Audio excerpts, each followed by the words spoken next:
मृत्यु के बाद 13 भी क्यों की जाती है? क्या मृतक की आत्मा 13 दिनों तक घर में ही रहती है?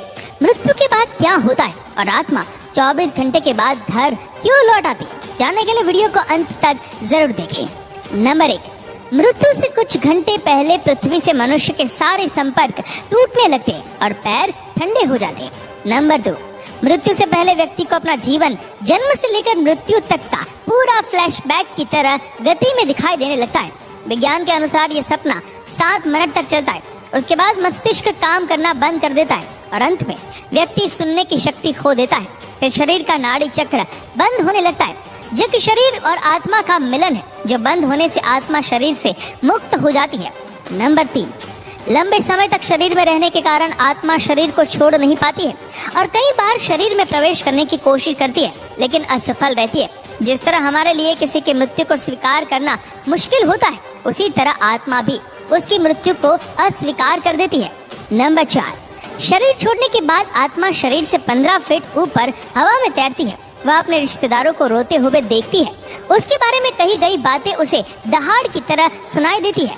नंबर 5, हिंदू धर्म ग्रंथों के अनुसार रात के समय दाह संस्कार नहीं किया जाता है। दाह संस्कार सूर्योदय की पहली किरण के बाद ही किया जाता है। यदि किसी व्यक्ति का दाह संस्कार रात के समय किया जाता है तो उसकी आत्मा प्रेत योनि में प्रवेश कर जाती है। उसके बाद आत्मा हमेशा प्रेत योनि में ही भटकती रहती है। नंबर 6, मरने के बाद शव को एक पल के लिए भी अकेला नहीं छोड़ा जाता। अगर शव को रात भर घर में रखना पड़े तो सभी रिश्तेदार शव की निगरानी करते। एक बार एक गांव में एक शव को अकेले छोड़ दिया गया था। कुछ क्षण बाद भूतों ने शव पर कब्जा कर लिया और शव ने पूरे गांव को जला दिया। गांव में हनुमान जी का एक मंदिर था, जो मृत शरीर पर भूत का साया था। वह हनुमान जी के मंदिर के पास से गुजरा तो भूतों ने हनुमान जी की मूर्ति देखी और डर से शव छोड़ दिया। इसीलिए तब से शव को अकेले रखने की गलती कोई नहीं करता। नंबर 7, अंत में यमराज में यमदूत प्राण लेने आते और मृत व्यक्ति के साथ वैसा ही व्यवहार करते जैसा व्यवहार मृत व्यक्ति ने अपने पूरे जीवन काल में अन्य लोगों के साथ किया होता था। यदि मरने वाले ने अच्छे कर्म किए हो तो मृत्यु के समय कोई कष्ट नहीं होता और आसानी से प्राण हरे जाते हैं। लेकिन अगर कोई व्यक्ति पापी है, अगर उसने जीवन भर कई पाप किए तो उसे राक्षसों से बहुत यातना सहनी पड़ती है और वह तड़प तड़प कर मर जाता है। नंबर 8, फिर आत्मा को यमदूतों द्वारा एक चमकदार गुफा के माध्यम से यमलोक ले जाया जाता है। रास्ते में आत्मा को वैतरणी नदी पार करनी होती है।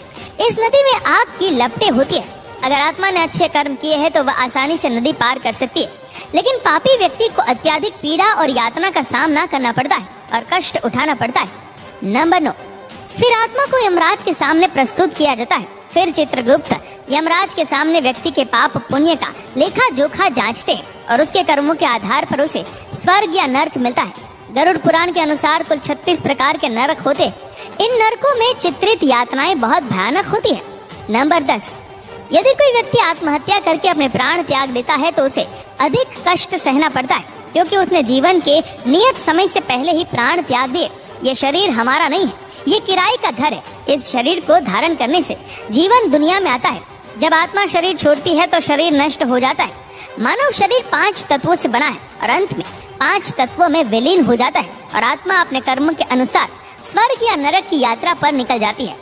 नंबर 11, गरुड़ पुराण के अनुसार हमारे वास्तविक जीवन में किए गए कर्म ही व्यक्ति को स्वर्ग या नरक की प्राप्ति कराते हैं। लेकिन यदि कोई साधु, संत या तपस्वी है तो ऐसी पवित्र आत्मा को मोक्ष की प्राप्ति होती है।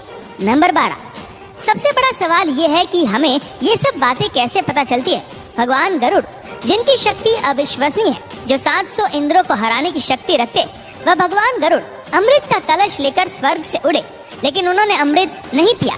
फिर भी भगवान गरुड़ अमर होने का वरदान मिला।